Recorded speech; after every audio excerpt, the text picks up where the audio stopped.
যার দিলের মধ্যে জিহাদি প্রেরণা নাই সে হাফ না আস্তা মুনাফিক। যার দিলের মধ্যে জিহাদি প্রেরণা নাই সে হাফ না কি মুনাফিক? আরে বলো না মহিলাকে। আমি কি জঙ্গিবাদের কথা বলতেছি? আমি কি সন্ত্রাসের কথা বলতেছি? আমি কোরআনের একটা পবিত্র ইবাদতের কথা বলতেছি। নামাজ যেমন ফরজ, সময়ে জিহাদও ফরজ। তুমি কিভাবে বলো জিহাদি বই ধরা পড়ছে? আহারে মুসলমান, ইমান চলে যাবে। জিহাদ তো কোনো অপরাধের নাম নয় যে তার বই ধরা পড়লে তুমি বলবা ধরা পড়ছে। জিহাদ কি অপরাধ? ইমান কেমনে থাকে আমি বুঝে আসার আওয়াজ। খবরদার খবরদার, জঙ্গি বলো, সন্ত্রাসী বলো, যা মনে চায় তাই বলো, টেররিস্ট বলো, যা মনে চায় তাই বলো, একটা ব্যাখ্যা দেওয়ার সুযোগ থাকে। ডাইরেক্ট যদি তুমি জিহাদকে আক্রমণ করো, খোদার কসম, খোদার কসম, খোদার কসম, ইমান থাকতে পারে না, ইমান থাকতে পারে না, ইমান থাকতে পারে না। সাবধান সাবধান, জবানের হেফাজত করো। এমন কিছু বলা যাবে না যা আমার সবচাইতে মূল্যবান সম্পদ, ইমানের সম্পদ হাতছাড়া হয়ে যায়। আল্লাহ তাআলা এই ইমানটা নিয়ে কবরে যাওয়ার তৌফিক দান করেন।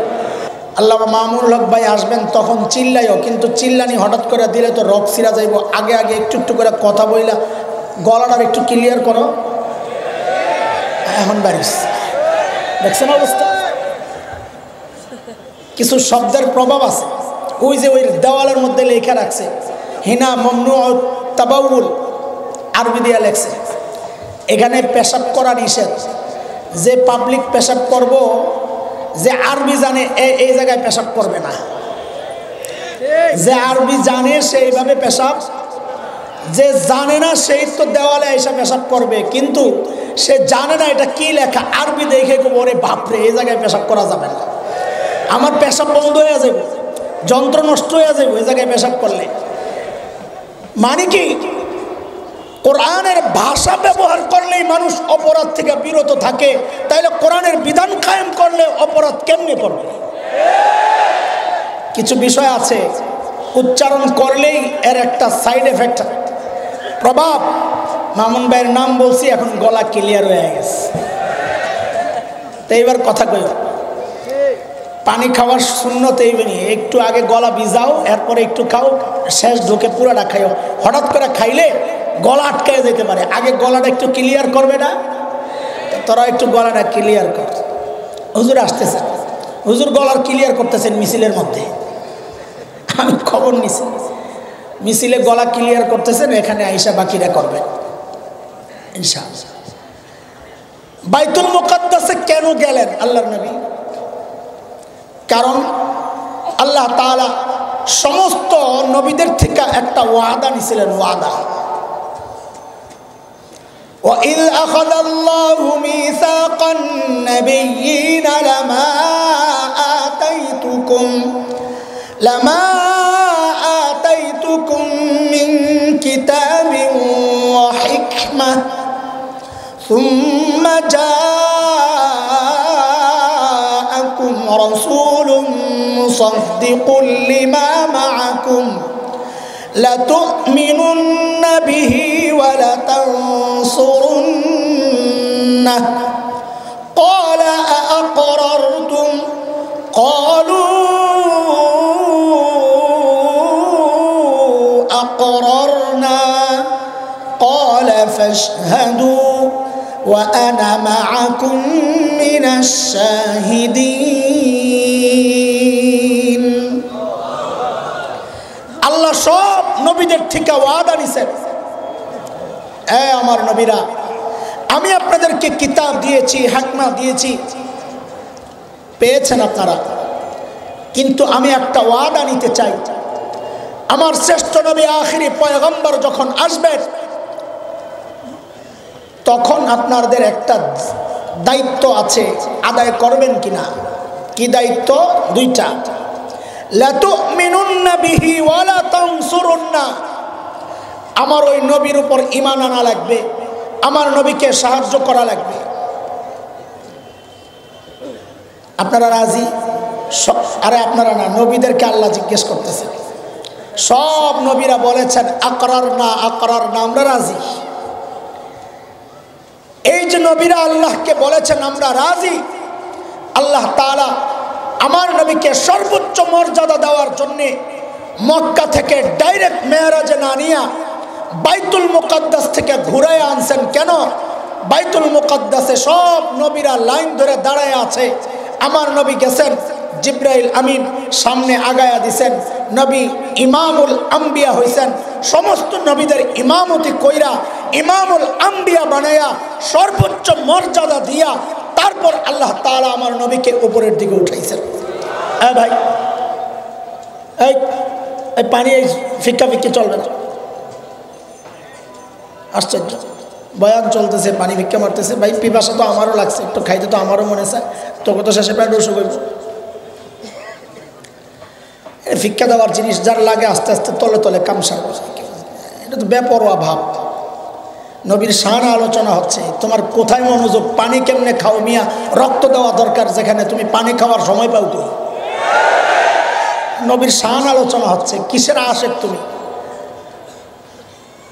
পানি খাওয়া তো লাগে জিলাপি যারা খায় তাদের, রক্ত যারা দেয় এদের তো পানির সময় নাই, আরেকজনরে দিয়া দে, ভাই তুই খা, হ্যাঁ আরেকজনরে দিয়া দে, এক না তারা দেন, কেউ খাইতে রাজি না। পিছনের জনের কাছে আবার পানি নিয়ে আসছে, আইসা দেহে শাহাদাত বরণ করছে। দ্বিতীয় জনের কাছে আসছে, যে দ্বিতীয়বার ফেরত দিছে, তার কাছে আইসা দেখে তিনিও শাহাদাত বরণ করছেন। তাইলে ভাই শেষ যে লাস্টে ফিরিয়ে দিছে তার কাছে নিয়ে যাও, পানি তার কাছে নেওয়া হয়েছে, যায় দেখে তিনিও শাহাদাত বরণ করছেন। এটা তো হলো আশেক রাসূলদের নমুনা। পানি খাওয়ার সময় পাও কই তুমি? শোনো, আমার নবীকে আল্লাহ এই মর্যাদা দিছেন, সর্বোচ্চ মর্যাদা। নবীকে আল্লাহ দুনিয়ায় পাঠাইছেন সব শ্রেষ্ঠ শ্রেষ্ঠ জিনিস দিয়া। কিতাব দিয়েছেন তো শ্রেষ্ঠ কিতাব, ভাষা দিয়েছেন তো শ্রেষ্ঠ ভাষা, নাম দিয়েছেন তো শ্রেষ্ঠ নাম, সাজায়া পাঠাইছেন, চোখ দিয়েছেন শ্রেষ্ঠ চোখ, নাক দিয়েছেন তো শ্রেষ্ঠ নাক, জবান দিয়েছেন তো শ্রেষ্ঠ জবান, কণ্ঠ দিয়েছেন তো শ্রেষ্ঠ কণ্ঠ, বক্তব্য উচ্চারণ বলার ভঙ্গিমা দিয়েছেন তো শ্রেষ্ঠ, আখলাক দিয়েছেন তো খুলুকুন আজিম, শ্রেষ্ঠ আখলাক। সব সেরা সেরা জিনিসগুলা দিয়া তারপর আল্লাহ তাআলা আমার নবীকে দুনিয়ায় পাঠাইছেন। কিন্তু কিন্তু একটা জায়গায় শুধু আমার খটকা লাগে, সেটা হচ্ছে দুনিয়ার সবচাইতে সুন্দর জায়গাগুলা, কাশ্মীর, সুইজারল্যান্ড, ইউরোপের অনেক রাষ্ট্র, আমার নবীকে আল্লাহ তাআলা ওই সুন্দর সুন্দর এলাকাগুলাতে না পাঠাইয়া জাজিরাতুল আরবে কেন পাঠাইলেন? যেখানে পানি নাই, খাওয়া নাই, বৃক্ষ লতাহীন, জলশূন্য বালুকাময় জায়গা, ফল নাই, ফসল নাই। আরব বেদুইনরা বকরি চড়ায়া চড়ায়া খায়, এইরকম জায়গায় কেন পাঠালেন?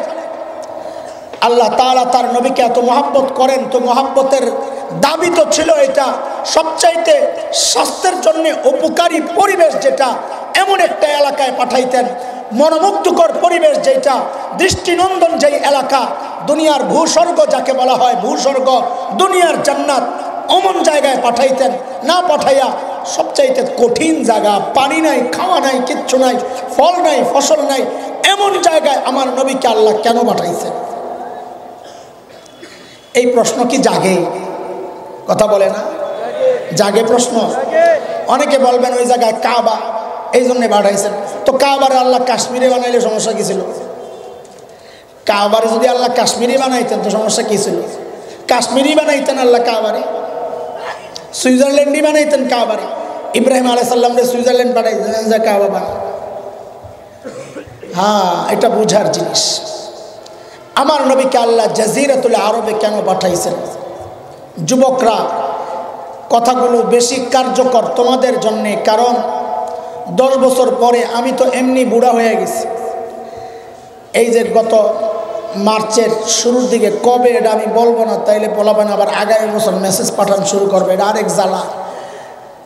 মার্চের শুরুর দিক দিয়ে আমার 43 বছর পুরো হয়েছে। দাড়ি টাড়ি চুল টুল মুস্টুস দেখলে আমার পিচ্চিরাই কয়, বাবা তুমি দেখি নানা হয়ে যাইতেছ। তুমি বড় হইতেছ না, পিচ্চি মাত্র। না না তুমি না না না না, যে আব্বু থাকবা, মানে দাড়ি সাদা হয়ে গেছে, তার ভালো লাগতেছে না। তো 10 বছর পরে তো এগুলা কালা আর খুঁজা পাওয়া যাবে না, একটাই কালা চেহারাটা, বাকি সবই তো সাদা হয়ে যাবে, ভাবসাব যা মনে হয়। পাইব তগরি পিডারের জন্য, আমারে পিডাইয়া মজা পাইব না। আমাদের সাথে এক লালবাগের ফারেক মাহমুদ ভাই, মানিকগঞ্জ বাড়ি, ইয়ামোটা, আমরা দেওবন্দে একসাথে ছিলাম। তো ভাইজান দাখেলা পায় নাই, ভর্তি হইতে পারে নাই, পাশে এক বাসায় থাকতো। হঠাৎ ধরপাকড় শুরু হইলো 1997 এই বাবরি মসজিদকে কেন্দ্র করে ধরপাকড় শুরু হলো। তো মাহমুদ ভাই বাহিরে আর থাকে না, মাদ্রাসার ভিতরে চলে আসছে, ছাদে ঘুমায়। আমরা কই আপনি এত ভয় পান কেন? আমরা তো গেটের বাইরে যাই আসি, এত ভয় পান কেন?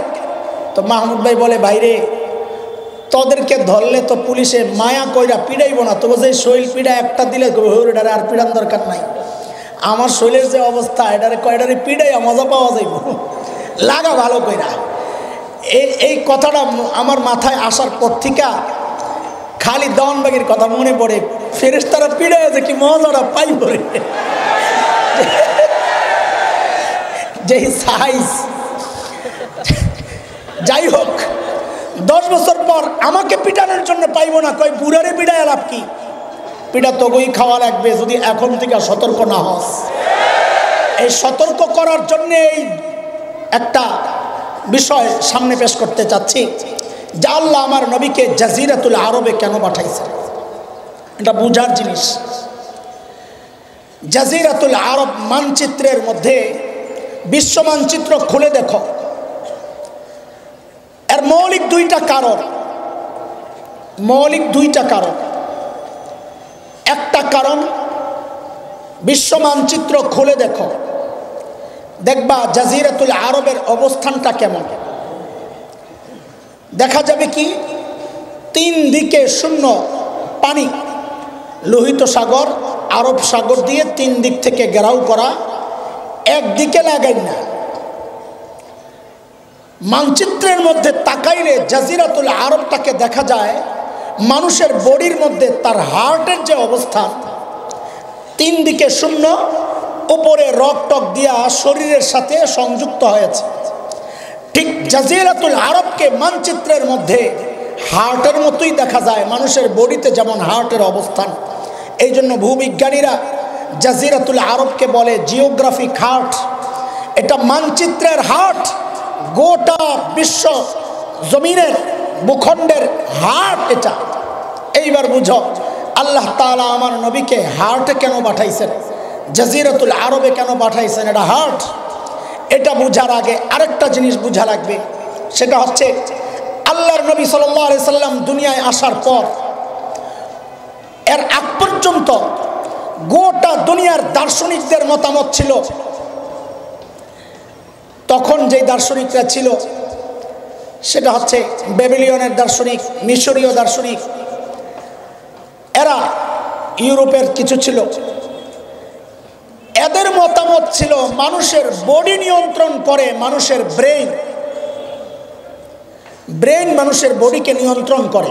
মূল কাজ সর্বপ্রথম একাডেমিক শিক্ষায় যিনি শিক্ষিত নন, খবরদার মূর্খ বইও না, আমার নবীকে মূর্খ বইও না, খবরদার। আমার নবী শিক্ষিত, তার শিক্ষক স্বয়ং আল্লাহ।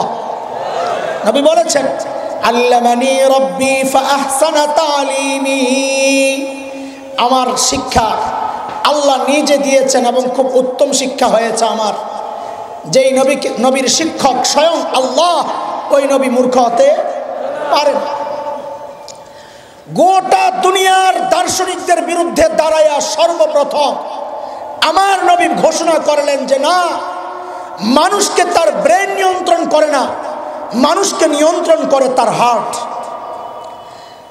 আল্লাহর নবী ঘোষণা দিলেন, আলা ইন্না ফিল জাসাদি মুদগা ইযা সলুহাত সলুহাল জাসাদু কুল্লু ওয়া ইযা ফাসাদাত ফাসাদাল জাসাদু কুল্লু আলা ওয়া হিয়াল কলব।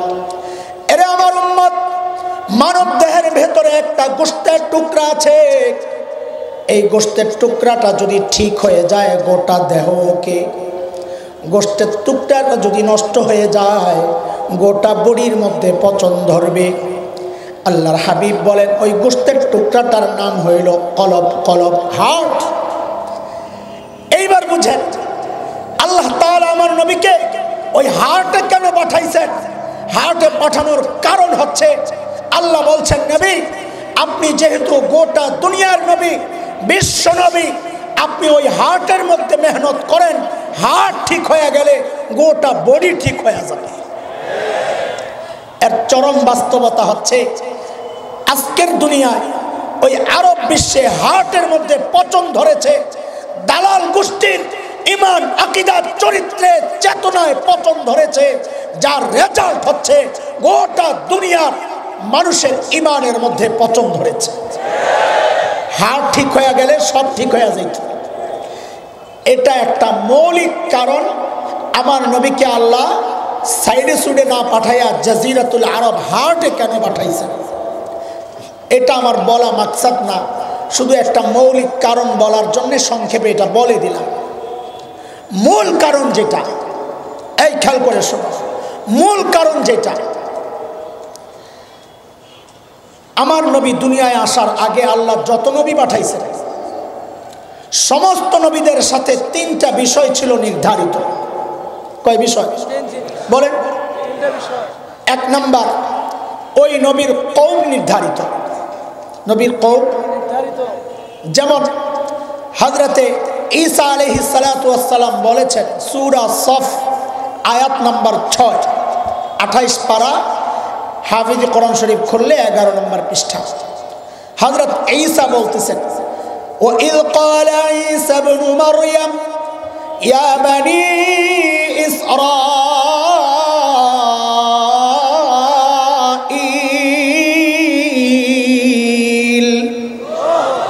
إِنِّي رَسُولُ اللَّهِ إِلَيْكُمْ।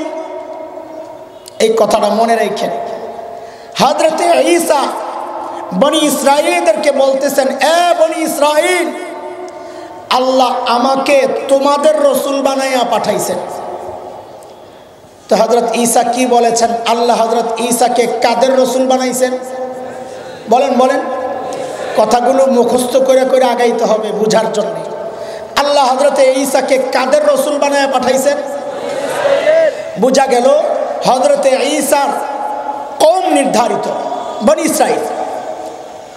আমার নবীকে আল্লাহ দুনিয়ায় পাঠানোর আগে দুনিয়ায় যত নবী আসছেন সব নবীর কওম ছিল নির্ধারিত, প্রমাণ হযরত ঈসা নিজে বলেছেন। 2 নাম্বার, আমার নবী দুনিয়ায় আসার আগে দুনিয়ায় আল্লাহ যত নবী পাঠাইছেন সব নবীর জন্য অঞ্চল ছিল নির্দিষ্ট, এলাকা নির্ধারিত। যেমন আজকের যে বিকৃত বাইবেল আছে, বাইবেল তো কোনো আসমানি কিতাবের নাম না।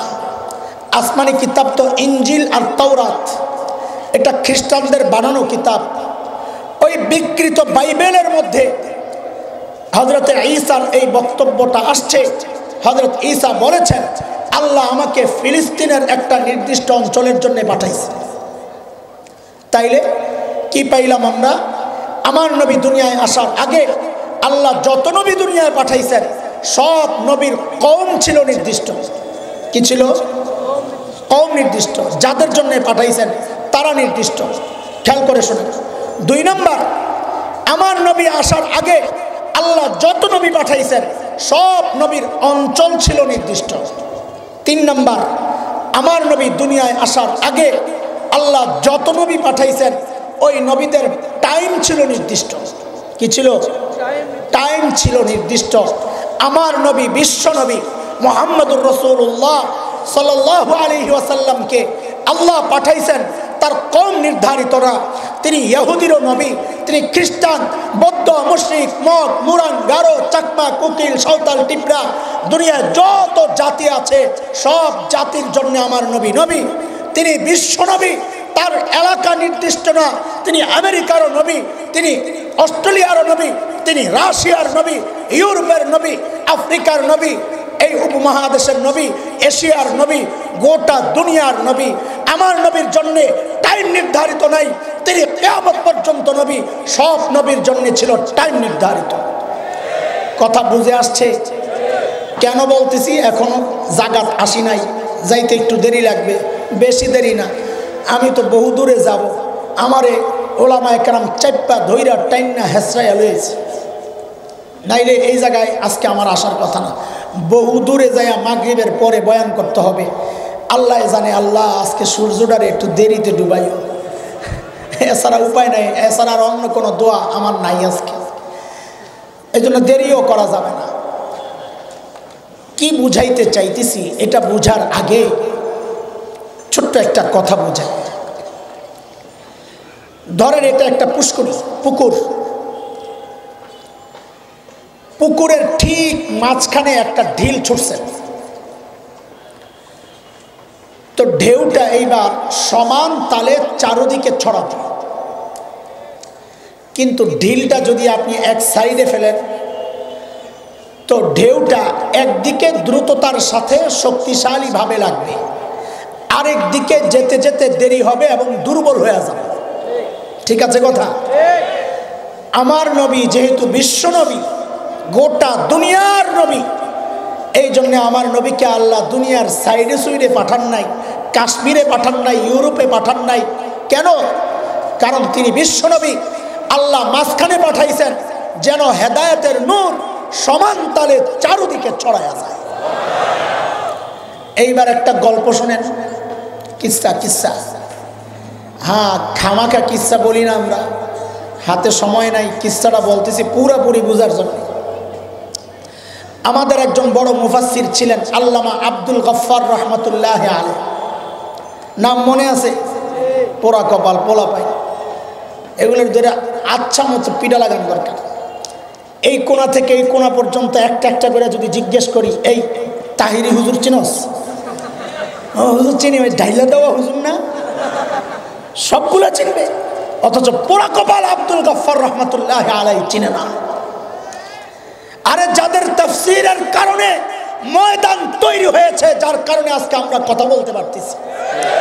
আল্লামা ওলিপুরীদের মেহনত, মুস্তাফা আল হুসাইনীদের মেহনত, হাবিবুল্লাহ মিসবাহ রাহিমাহুমুল্লাহদের মেহনত, তাদের মেহনতের ফসল হচ্ছে আজকে আমি আর তুমি কথা বলতে পারতেছি। কাদের উসিলায় সিন্নি খাও, মোল্লা চিল্লা না। বাংলাদেশ খেলাফত মজলিসের যিনি প্রতিষ্ঠাতা আমির ছিলেন আল্লামা আজিজুল হক রহমতুল্লাহ আলাইহির ডাইন হাত আল্লামা আব্দুল গফফার রহমতুল্লাহ আলাইহি, কি মানুষ ছিলেন, সাদা সিধা মানুষ, কাইল্লা বেটা, ইয়া উসালাম্বা অনেক। একবার বলে রাস্তায় ডাকাইতে ধরছে, মাঝে মধ্যে রাস্তাঘাট আমগরে মামুরা ধরে, তো হুজুরে ধরছে, হুজুর গ্লাসটা নামাইছে, নামাই বেটা দিয়া দমক শুনে তো ডাকাইতের অর্ধেক গেছে, বাকি অর্ধেক গেছে কি শুই না, হ্যাঁ কি লেখাইছ তেমার চিনস, মানে পুরো ঝাড়ির উপর। ঢাকায় কোনো দোকানে আমার গেঞ্জি পাওয়া যায় না, ডাকাতি করার লিগে। যেই না ঝাড়ি মারছে ডাকাত করে, বাপরে হুজুর আসসালামু আলাইকুম, দৌড় আলাই। মজার একটা গল্প শোনাইছেন, মজার একটা গল্প শোনাইছেন, সংশ্লিষ্ট গল্প, ঘামাগা গল্প বইলার টাইম লস করতেছি না, শোনো বুঝো। আব্দুল গফফার রহমতুল্লাহ আলাইহি বলেন যে আমরা ইন্ডিয়াতে গেছি এক সফরে, আলেমদের সফর। তো আমাদের সামনে বড় ডিশের মধ্যে সকালবেলা নাস্তা পরিবেশন হয়েছে, গরম টাটকা শুকনা খিচুড়ি। আমরা তো শুটকির ভর্তা দিয়ে মেরা দিই, ডিম পোস্ট করে মেরা দিই। ইন্ডিয়ানরা খায় আর একটু মজা করে, মাঝখানে ঘি দেয়, ঘি গরমের তাপে ঘি গইলা যায়, একটু একটু ঘি নেয় আর খিচুড়ি দিয়া মাইকা মাইকা খায়। এটা বড় মজা লাগে রে ভাই, এটা ওই হাজি বিরিয়ানির চেয়ে কম টেস্ট না। মোকলারিস না ভাই, যা খাইস মোকলার আসলে সোসা।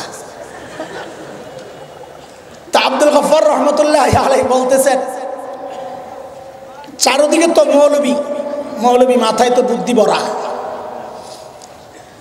পশ্চিম দিকে যেই মাওলানা সাহেব বসছেন, উনি হঠাৎ করে কি করলেন, ঠিক ঘিয়ের মাঝখানে আঙুলটা ঢুকাইয়া নিজের দিকে মারছেন একটা টান, মাইরা বলতেছেন, ইসলাম প্রথমে মক্কা থেকে হাবশার দিকে হিজরত করছে।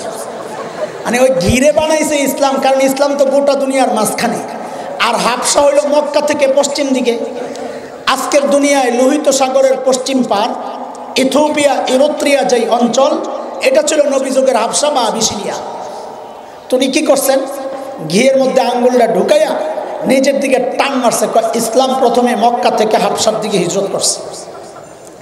ঘি তো গরমে গইলে গেছে না, এখন সব ছুটছে হাবশার দিকে। পূর্ব দিকে যে মৌলানা বসছে, উনি দেখছে ভাব তো খারাপ, উনি তাড়াতাড়ি আঙ্গুল দিয়ে নিজের দিকে মারছে আরেক টান। এরপর ইসলাম মক্কা থেকে মদিনার দিকে হিজরত করছে। মদিনা তো মক্কা থেকে পূর্ব দিকে। আব্দুল গাফফার সাহেব কারবারটা দেখছো, ঘি তো সব হাবশা আর মদিনার দিকে যাইতেছে, আমি খাবো কি?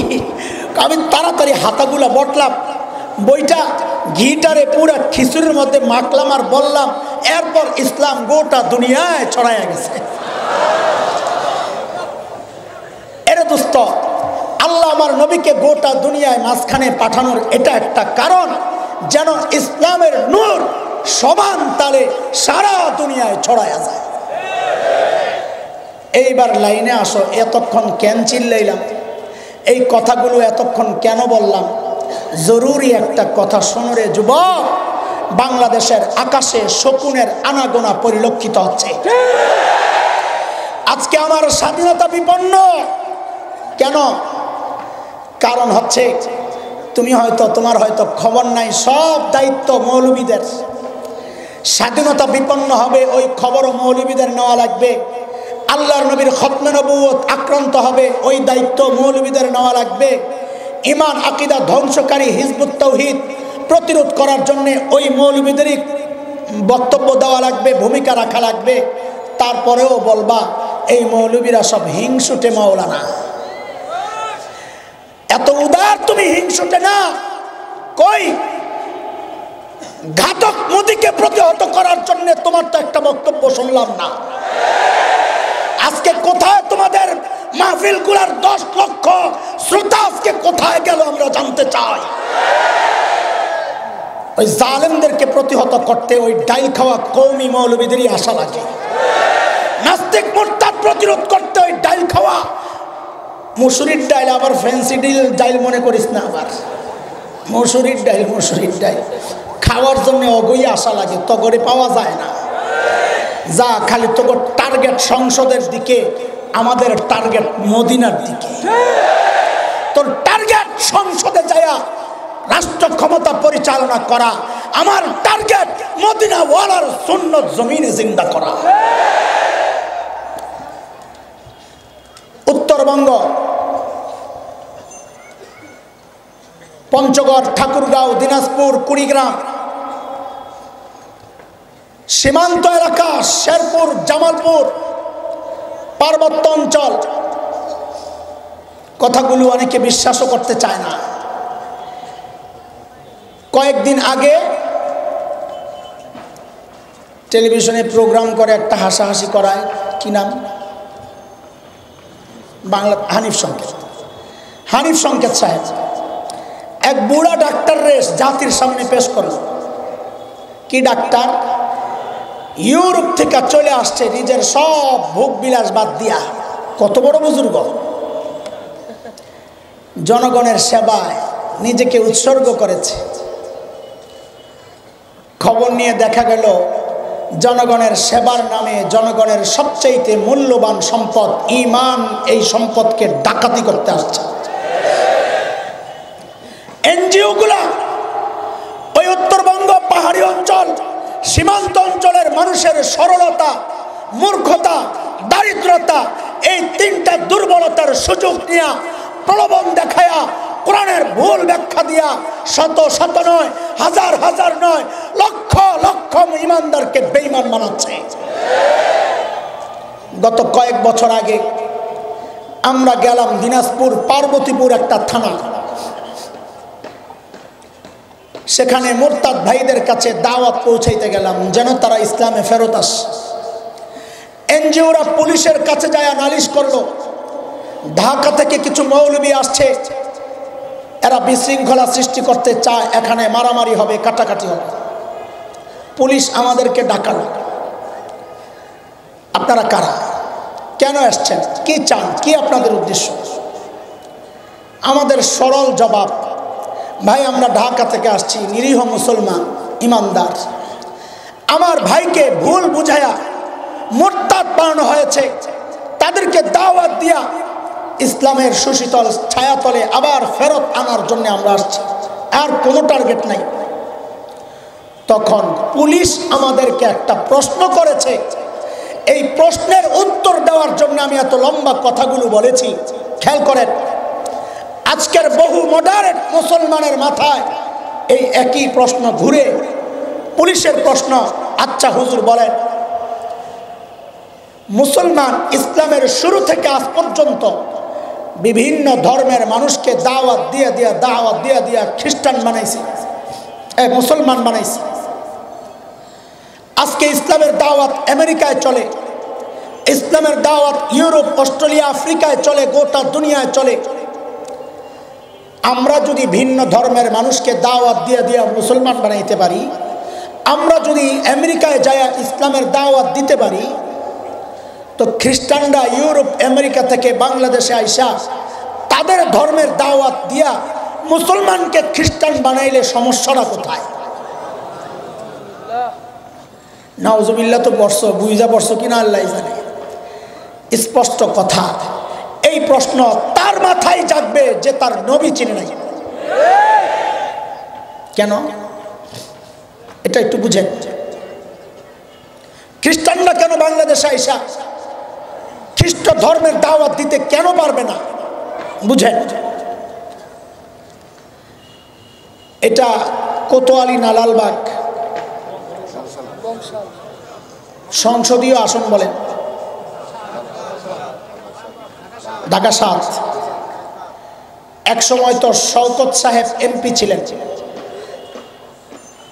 বিএনপির,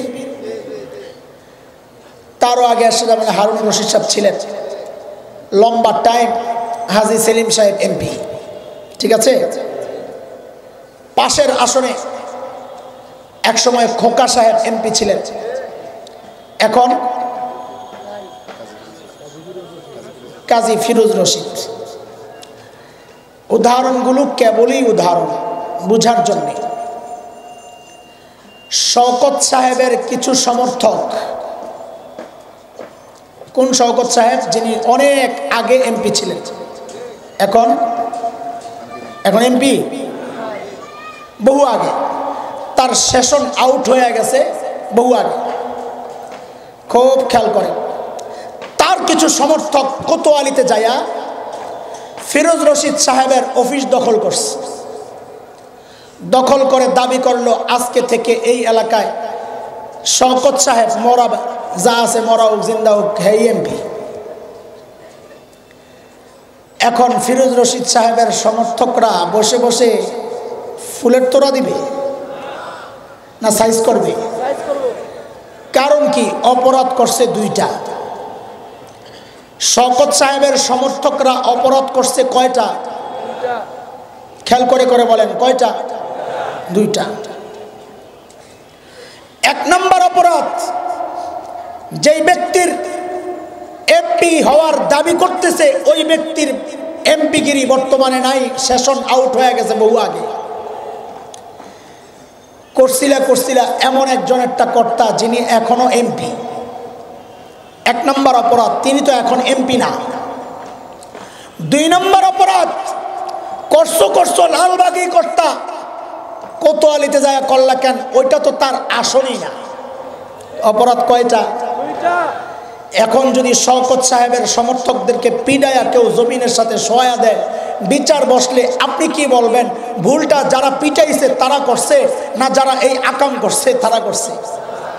তুই এই কাজ কেন করলি? শওকত সাহেব তো এখন এমপি না, তুই এই কাজ কেন করলি? এমপি ছিলেন তিনি, লালবাগে করছিলি এখানেই করতি। কোতোয়ালিতে যায় কোন মরার জন্য গেছিলি? তুই মাইর খাইছস ঠিকই আছে, এমন ব্যাককলগুলা মাইর খাওয়া দরকার, এমন ফাজিল আর বদমাশগুলার মাইর খাওয়া দরকার। কথা ঠিক আছে? বুঝছেন এটা ভালো মতন না? হ্যাঁ, ধর্মীয় ব্যাপার আসলে আর বুঝতে চান না, এগুলা খুব ভালো বুঝেন। আরে শুনেন, খ্রিস্টানরা ইউরোপ আমেরিকা থেকে বাংলাদেশে আইসা যদি দ্বীনের দাওয়াত দেয়, দুই অপরাধ করার কারণে শওকত সাহেবের সমর্থকদেরকে আপনারা পিটাইলেন। খ্রিস্টানরা বাংলাদেশে আইসা দ্বীনের দাওয়াত দিলে তারা অপরাধ একটা করে নাই, দুইটা করে নাই, তিনটা অপরাধ করেছে। কেন? এক নম্বর অপরাধ, তাদের নবীর কওম নির্ধারিত বনি ইসরাইল হযরত ঈসাকে আল্লাহ মুসলমানদের নবী বানায়া পাঠান নাই। এক নম্বর অপরাধ। এত মডারেট সাইজো না, বুঝো আগে গোড়ার থেকে কথা বের করো।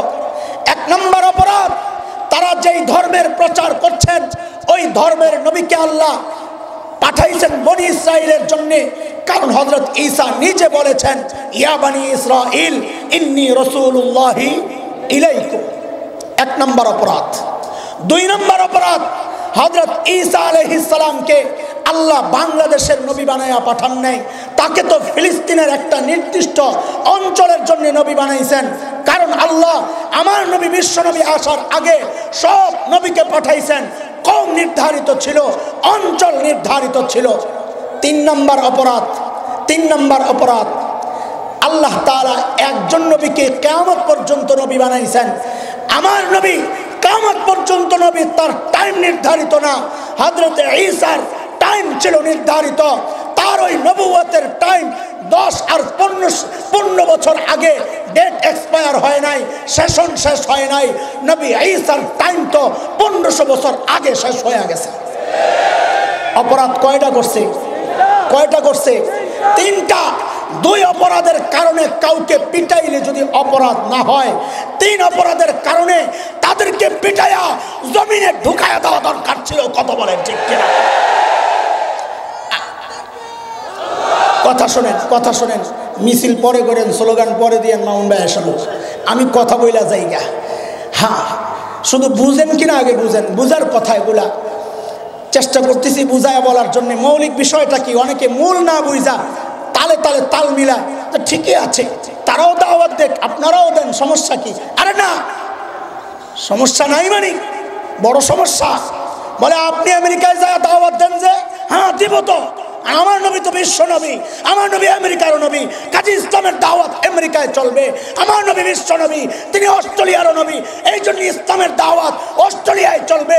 আমার নবী বিশ্ব নবী, তিনি ইউরোপের নবী, ইসলামের দাওয়াত ইউরোপে চলবে, রাশিয়ায় চলবে, আফ্রিকায় চলবে, গোটা দুনিয়ায় চলবে, কিয়ামত পর্যন্ত চলবে।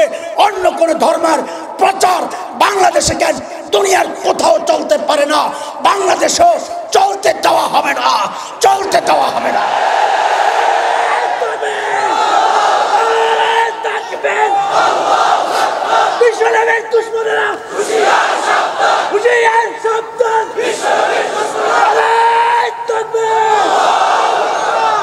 আপনার কি মনে হয় এরা বুঝি দ্বীনের বড় আশেক, খ্রিস্ট ধর্ম প্রচার করতে আসছে, এইটাই টার্গেট? কি মনে হয়? প্রকৃত দিনদার হইলে তো মুসলমান হয়ে যাইতো, কারণ তাদের কিতাবেই তো আখেরি পয়গম্বরের কথা আছে। অনেকে ফতোয়া দেয় আহলে কিতাবকে বিয়ে করা জায়েজ। আরে কিতাব থাকলে না, আহলে কিতাবই তো নাই। কিতাব যদি মানে, সে আর আহলে কিতাব থাকতে পারে না, সে তো মুসলমান হয়ে যাবে, কারণ ওই কিতাবই তো আছে আখেরি পয়গম্বরের কথা।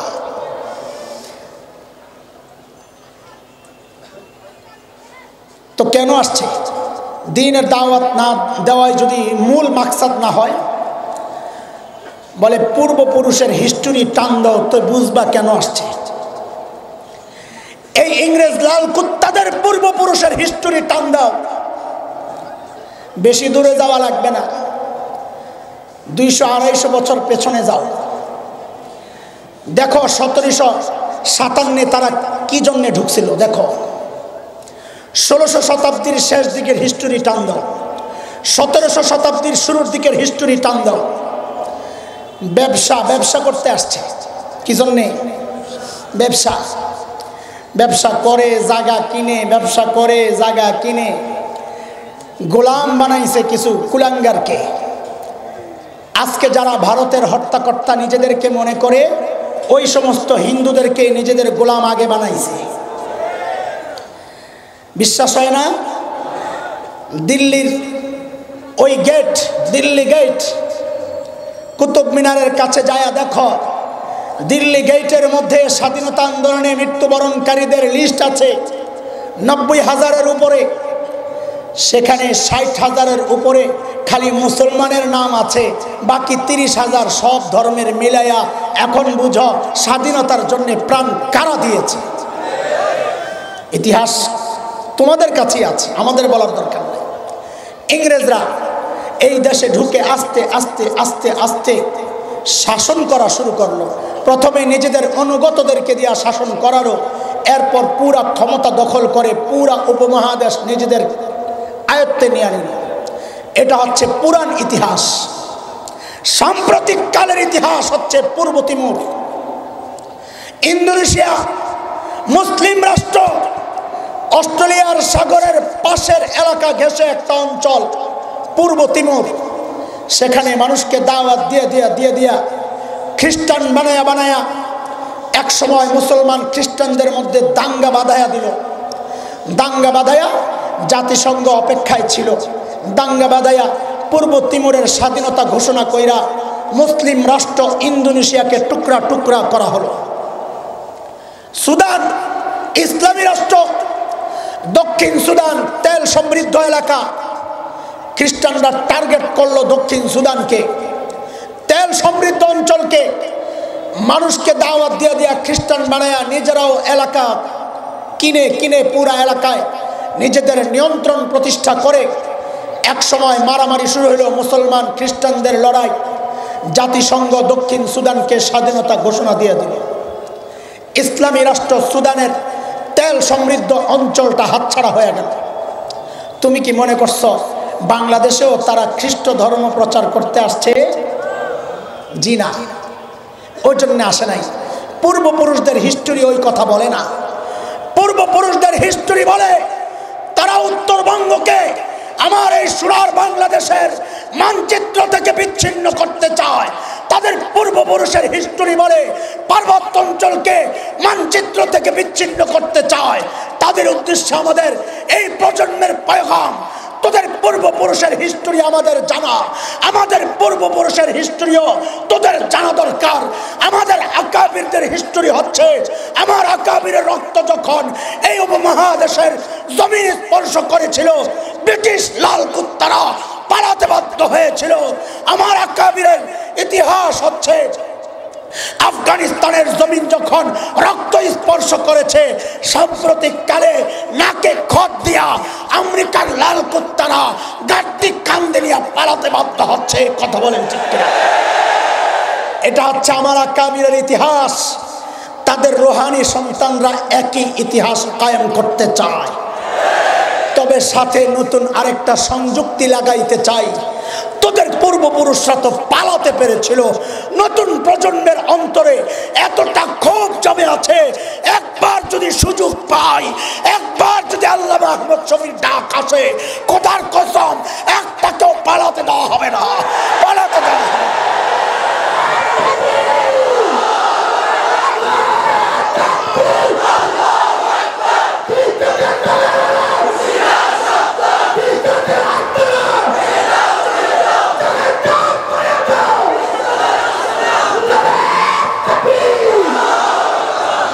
শুধু বাংলাদেশ নয়, শুধু বাংলাদেশ নিয়ে স্বপ্ন দেখি না আমরা।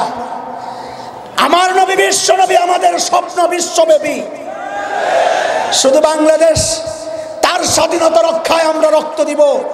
ওই সংক্ষিপ্ত সীমাবদ্ধ স্বপ্ন মুসলমান দেখে না, কারণ মুসলমানের নবী বিশ্ব নবী, মুসলমান স্বপ্ন দেখে গোটা বিশ্বের। আমার দেশ দখল করবি থাক দূরের কথা, আরে আমেরিকায় আমরা কালিমার পতাকা উড্ডীনের স্বপ্ন দেখি। আমার দেশ দখল করবি থাক দূরের কথা, রাশিয়া দখলের স্বপ্ন দেখি। আমার দেশ দখল করবি থাক দূরের কথা, আমরা তো লাল কেল্লায় আবারও কালিমার পতাকা পথ করে উঠানোর স্বপ্ন দেখি, পথ করে উঠানোর স্বপ্ন দেখি। প্রস্তুত হও, প্রস্তুত হও। প্রথম এই প্রস্তুতির প্রথম ধাক্কা দেখাইতে হবে। এইবার আমার আকাবিরের যদি ডাক আসে, যেই বিষাক্ত নরখাদকের হাত মুসলমানের রক্তে রঞ্জিত, ওই মোদি যদি বাংলার জমিনে পা দেয় রক্তের বন্যা বয়ে যাবে, রক্তের বন্যা বয়ে যাবে।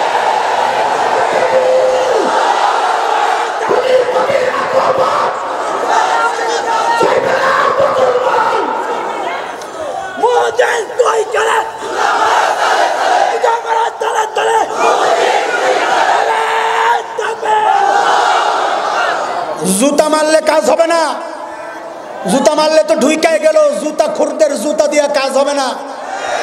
এরা তো জুতা খাইতেই আছে, লাভ নাই। মুসলমানদের জুতার সিস্টেম নাই, মুসলমানদের সিস্টেম একটাই, ফাকাতিলু আইম্মাতাল কুফর, ফাকাতিলু আইম্মাতাল কুফর। ওই জুতা মুতার সিস্টেম নাই। সূরা তাওবা আয়াত 12 পড়ো, ওয়া ইন্নাকাসু আইমানাহুম মিন বা'দি আহদিহিম ওয়া তা'আনু ফি দীনিকুম ফাকাতিলু আইম্মাতাল কুফর। ডাইরেক্ট অ্যাকশন, ওই জুতা মুতা দিয়ে পিড়াইয়া মারা যাবে না, ডাইরেক্ট অ্যাকশন। মুসলমান জিহাদের জন্য প্রস্তুত হও, জিহাদের জন্য প্রস্তুত হও। তারা জঙ্গি জঙ্গি বলে, জিহাদের মতো পবিত্র ইবাদতকে কলুষিত তারা করতে থাকুক। তুমি নিজেকে ক্লিয়ার রাখো যে আমার মানচিত্র রক্ষায়, আমার ঈমান শরিয়া রক্ষায় যদি আকাবির আসলাফদের পক্ষ থেকে শাহ আব্দুল আজিজের মতো আরেকটা ডাক আসে রক্তের দেওয়ার জন্য, কল্লা দেওয়ার জন্য, কে কে প্রস্তুত, কে কে প্রস্তুত?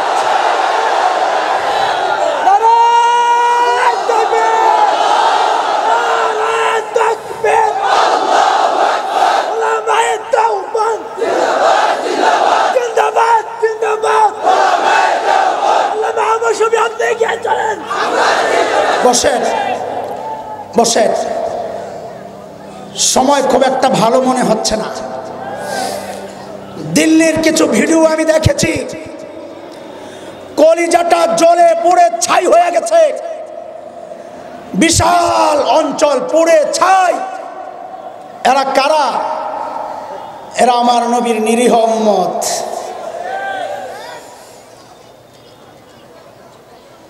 হযরত সাঈদ ইবনে আমির আল জুমাহি রাদিয়াল্লাহু আনহু, হযরত ওমরের সময়ে হিমসের গভর্নর, তার বিরুদ্ধে অভিযোগ আসছে তিনি মাঝে মধ্যে বেহুশ হয়ে যান, অফিস চলাকালীন বেহুশ হয়ে যান। হযরত ওমর জানতে চেয়েছেন, সাঈদ আপনি মাঝে মধ্যে বেহুশ হন কেন? এটা তো খুব খারাপ। ইসলামী শাসন ব্যবস্থায় যিনি থাকবেন, রাষ্ট্র পরিচালনায় যিনি থাকবেন, তার মৌলিক দুইটা যোগ্যতা থাকা লাগে, বাস্ততান ফিল ইলম, বাস্ততান ফিল জিসম। শারীরিক সক্ষমতা থাকা লাগে, শিক্ষাগত যোগ্যতা থাকা লাগে রাষ্ট্র পরিচালনার। তা আপনি অসুস্থ, আপনি কেন জানাইলেন না? হযরত সাঈদ ইবনে আমির আল জুমাহি জবাব দিয়েছেন, আমিরুল মুমিনিন, আমি অসুস্থ নই। সিয়ারুম মিন হায়াতিস সাহাবাতে আসছে এই ঘটনা, সর্বপ্রথম ঘটনা এটাই। আমিরুল মুমিনিন, আমি অসুস্থ নই। কত বেহুশ হন? বলে আমি তখন মক্কায়, নবী হিজরত করে মদিনায় চলে আসছেন। হযরত খাব্বাব মুসলমান হয়েছেন, কাফেররা সিদ্ধান্ত নিল তাকে শুলিতে চড়াইয়া হত্যা করবে। হযরত খাব্বাবকে যখন শুলিতে চড়ানো হয়, হযরত খাব্বাব চিৎকার করে করে কাঁদতেছিলেন আর বলতেছিলেন, আল্লাহ, আমার দিল থেকে যারা শান্তিকে উঠায় নিল, আল্লাহ তাদের দিল থেকে আপনিও শান্তি উঠায় নেন। ওই দৃশ্য দেখে আমি আর বরদাস্ত করতে পারি নাই, আমি ওখান থেকে মদিনায় চলে আসছি। বলে বেহুশ কেন হন এটা বলেন? বলে বেহুশ হই যখনই আমার মনে পড়ে ওই খাব্বাবের চিৎকার। হায়, যদি কিয়ামতের মাঠে খাব্বাব আমার সামনে দাঁড়ায়া বলে, এই সাঈদ, কারো দিলে তো মায়া আসে নাই, তোমার দিলে তো মায়া আসছিল, আমার সহযোগিতায় তুমি কেন আগাইলা না? আমি খাব্বাবকে কি জবাব দিব ওইটা মনে পড়লে আমি আর ঠিক থাকতে পারি না, আমি বেহুশ হয়ে যাই। এর যুবক, আমার কাশ্মীরের লাঞ্ছিত বোন যদি তোর সামনে দাঁড়ায়, আমার ইজ্জত রক্ষায় তুই কি করছস? তুই কি জবাব দিবি? আমার আরাকানের বোন যদি দাঁড়ায় যায় তুই কি জবাব দিবি? আমার ফিলিস্তিনের বোন যদি দাঁড়ায় যায় তুই কি জবাব দিবি? আমার ইরাক আর সিরিয়ার ছোট্ট ছোট্ট মাসুম বাচ্চাগুলো যদি দাঁড়ায় যায়, আমি আমার বাবাকে হারাইছি, তুই কি জবাব দিবি? মা যদি দাঁড়ায় যায়, আমি আমার কলিজার টুকরা সন্তান হারাইছি, তুই কি জবাব দিবি? জবাব নাই। দায় মুক্ত হওয়ার জন্য আজকের এই আন্দোলনে শরীক হওয়া লাগবে। জবাব নাই। জবাব একটাই, ভাই আমার যতটুকু সামর্থ্য ছিল সামর্থ্যের সর্বোচ্চ আমি দেখাইছি।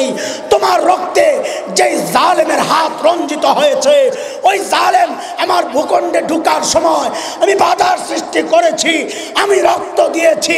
এছাড়া দায় আদায়ের আর কোনো রাস্তা নাই। হ্যাঁ, রাস্তা একটাই, মানসিক প্রস্তুতি নাও।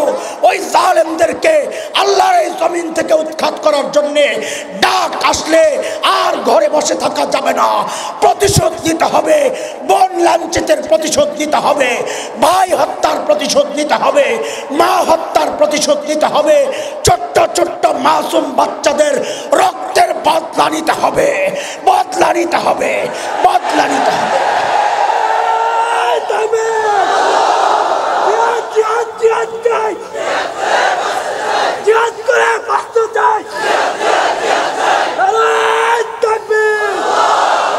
আল্লাহ তাআলা ওই প্রেরণা নিয়ে কবরে যাওয়ার তৌফিক দান করেন।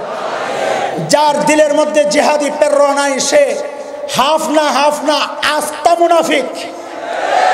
যার দিলের মধ্যে জিহাদি প্রেরণা নাই সে হাফ না কি মুনাফিক? আরে বলো না, ভয় লাগে? আমি কি জঙ্গিবাদের কথা বলতেছি? আমি কি সন্ত্রাসের কথা বলতেছি? আমি কোরআনের একটা পবিত্র ইবাদতের কথা বলতেছি। নামাজ যেমন ফরজ, সময়ে জিহাদও ফরজ।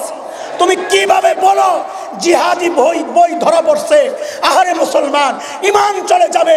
জিহাদ তো কোনো অপরাধের নাম নয় যে তার বই ধরা পড়লে তুমি বলবা ধরা পড়ছে। জিহাদ কি অপরাধ? ইমান কেমনে থাকে আমি বুঝে আসার আওয়াজ। খবরদার, খবরদার। জঙ্গি বলো, সন্ত্রাসী বলো, যা মনে চায় তাই বলো, টেরোরিস্ট বলো, যা মনে চায় তাই বলো, একটা ব্যাখ্যা দেওয়ার সুযোগ থাকে। ডাইরেক্ট যদি তুমি জিহাদকে আক্রমণ করো, খোদার কসম, খোদার কসম, খোদার কসম, ইমান থাকতে পারে না, ইমান থাকতে পারে না, ইমান থাকতে পারে না। সাবধান, সাবধান। জবানের হেফাজত করো।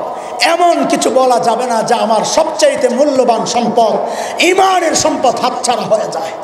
আল্লাহ তাআলা এই ইমানটা নিয়ে কবরে যাওয়ার তৌফিক দান করেন।